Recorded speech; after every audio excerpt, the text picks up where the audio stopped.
Hello students, welcome to Lordship English coaching classes. Today I am providing you Hindi explanation of lesson number 5. So let's start with the question number 1. What are the three qualities? वो कौन सी तीन विशेषताएं थी that played what are the three qualities? वे कौन सी तीन विशेषताएं हैं that played a major role in the author's climb?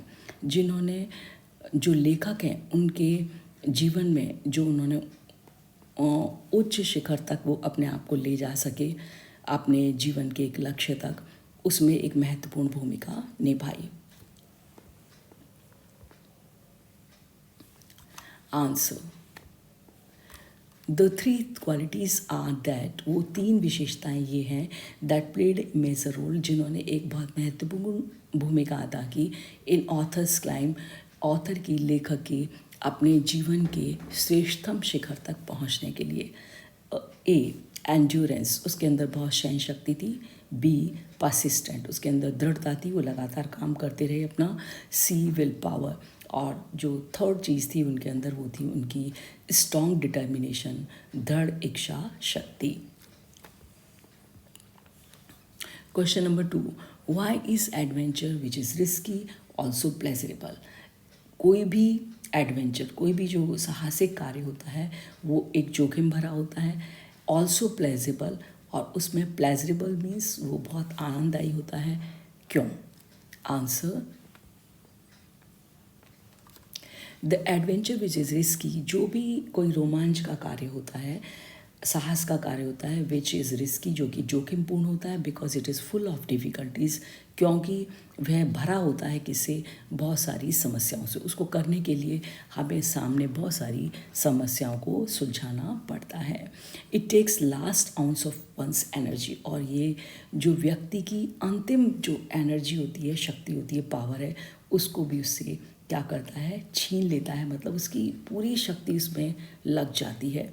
It is pleasurable as man feels delight of like one has conquered a difficult test. और इस तरीके से ये pleasurable है, आनंददायी है, क्योंकि जो मनुष्य वो महसूस करता है डिलाइट, डिलाइट मीन्स खुशी, ऑफ लाइक किसके समान? One has conquered a difficult test, जैसे किसी व्यक्ति ने विजय प्राप्त कर लिए किसी कठिन परीक्षा में. One feels as battle fought and won, और दूसरा उसके मन में एक ऐसा अनुभूति होती है कि उसने एक युद्ध को लड़ा और उसको जीता.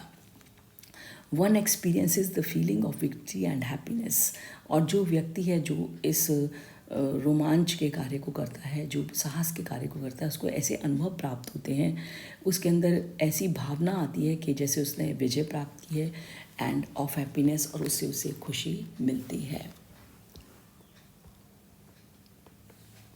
Question number 3, what was it about mount Everest?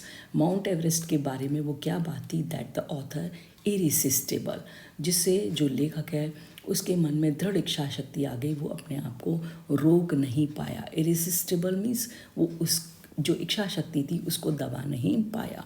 Answer, the mount Everest has its natural beauty, क्योंकि सबसे पहली बात थी जो माउंट एवरेस्ट ने उसे अपनी तरफ आकर्षित किया, माउंट एवरेस्ट के अंदर अपनी प्राकृतिक सुंदरता थी, अलूफनेस, एकांतता थी, माइट, और उसके अंदर एक पराक्रम था, और उसके अंदर एक पराक्रम था, रगिडनेस, और उसके अंदर क्या था? एक. Answer, mount Everest has its natural beauty, mount Everest जो पर्वत श्रृंखला थी उसके अंदर अपनी एक प्राकृतिक सुंदरता थी, अलूफनेस, एकांतता थी, माइट और पराक्रम था, रगिडनेस मीन्स उसमें दृढ़ता थी. Other difficulties appear to him and it found it irresistible, और जो दूसरी परेशानियां थी जो उसके सामने उपस्थित हुई थी, एंड ही फाउंड, उसने इससे अपने आप को ऐसा महसूस किया था, इट इरेसिस्टिबल, कि इसका विरोध नहीं किया जा सकता था, मतलब उसको रोक पाना उसके लिए संभव नहीं था कि वह माउंट एवरेस्ट पर चढ़ाई से अपने आप को रोक सके. Question number 4. One does not do it climb a hike peak for fame alone. One does not do it for fame alone. कोई भी व्यक्ति केवल किसी भी कार्य को केवल प्रसिद्धि के लिए नहीं करता. What does one do it? फिर क्या चीज़ है जिसके लिए वह ऐसा करता है वास्तव में? Answer, one does not do it for fame alone. कोई भी व्यक्ति किसी कार्य को केवल प्रसिद्धि पाने के लिए नहीं करता। वन फील सेटिस्फैक्शन, उसमें उसको एक संतुष्टि प्राप्त होती है। One more desire is behind it, और इसके पीछे एक और इच्छा शक्ति है, डिज़ायर है, इच्छा है। इज़ बिहाइंड इट, इसके पीछे is it is to come above one's surroundings, और उसको ऐसा लगता है कि जो उसके आसपास का संसार है वो उससे कुछ ऊपर उठ गया है, उससे कुछ उसने बड़ा बन करके दिखाया है। Question number 5, he becomes conscious in a special manner of his own smallness in this large universe। जो लेखक है वो क्या करता है कि अपने आप को महसूस करता है, ये special manner of his smallness, उसको अपने आप में ऐसा लगता है कि वो एक बहुत उसके अंदर ये। क्वेश्चन नंबर 5, ही बिकम्स कॉन्शियस, जो लेखक है वो क्या हो जाता है, थोड़ी देर के लिए कॉन्शियस हो जाता है। कॉन्शियस मीन्स वो उसके अंदर ये चेतना आती है कि क्या सही है क्या गलत है, एक ख़ास तरीके की ऑफ हिज ओन स्मॉलनेस। उसको ऐसा महसूस होता है कि वो बहुत एक छोटा है, बहुत ही सूक्ष्म है इन द लार्ज यूनिवर्स, इस विशाल ब्रह्मांड के सामने। दिस अवेयरनेस, ये जो एक जागरूकता उसके अंदर आती है, डिफाइंस एन इमोशन, उसके अंदर क्या होता है, एक भावना पैदा होती है, mention in the first paragraph, जिसको कि पहले पैराग्राफ में चैप्टर के बताया गया है। विच इज़ द इमोशन, वो कौन सी भावना है, इमोशन है जो आपको डिस्क्राइब करना है, जिससे वो अपने आप को बहुत छोटा महसूस करता है एक विशाल इस विशाल ब्रह्मांड के सामने।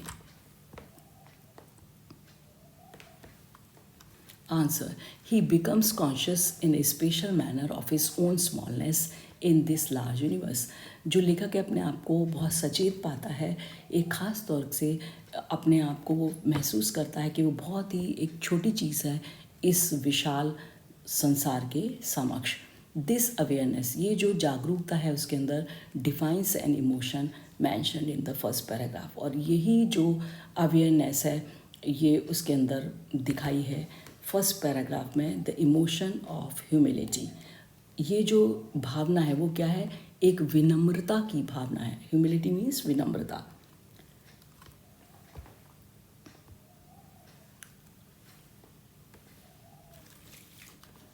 Question number 6, what were the symbols of reverence. क्या लक्षण थे, क्या चिन्ह थे जो रेवरेंस के, एक किसी के प्रति सम्मान के, left by members of the team on Everest, जो कि इन मेंबर्स के द्वारा जो एवरेस्ट पर चढ़े थे, टीम के दल के सदस्य, उनके द्वारा वहाँ पर वो सम्मान के जो प्रतीक थे छोड़े गए। Answer, the symbols of reverence with picture of Guru Nanak. जो ये जो टीम के सदस्य थे माउंट एवरेस्ट पर जिन्होंने चढ़ाई की थी, उन्होंने वहाँ क्या छोड़े, अपने सम्मान के जो प्रतीक छोड़े थे। वो क्या छोड़े थे, चिन्ह जो थे, प्रतीक चिन्ह, वो थे गुरु नानक, ए पिक्चर ऑफ गुरु नानक, एक गुरु नानक का चित्र, ए पिक्चर ऑफ दुर्गा, एक दुर्गा का चित्र, ए रिलिक ऑफ बुद्धा, और एक बुद्धा का रिलिक, एंड ए क्रॉस, और एक क्रॉस जो कि ईसाई धर्म को प्रदर्शित करता है, उसका प्रतीक चिन्ह।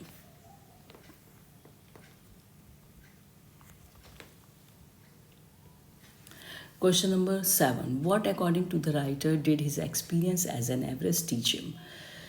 लेखक के अनुसार ऐसा कौन सा अनुभव है जो एवरेस्ट की चढ़ाई के दौरान उसने सीखा, जो एवरेस्टर टीच हिम, जो एक एवरेस्टर के रूप में उसे सिखाया।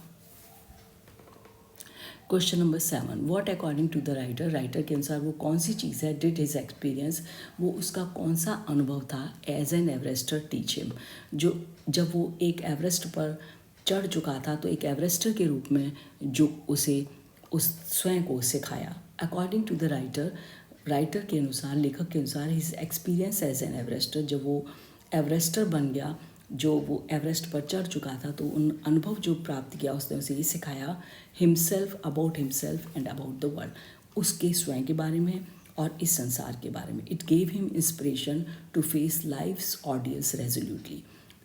इट गेव हिम इंस्पिरेशन, इस चीज़ ने उसको क्या दिया, इंस्पिरेशन, प्रेरणा दी, टू फेस लाइफ, के हमको जीवन को क्या करना चाहिए, उसका सामना करना चाहिए ऑडियंस रेजोल्यूटली।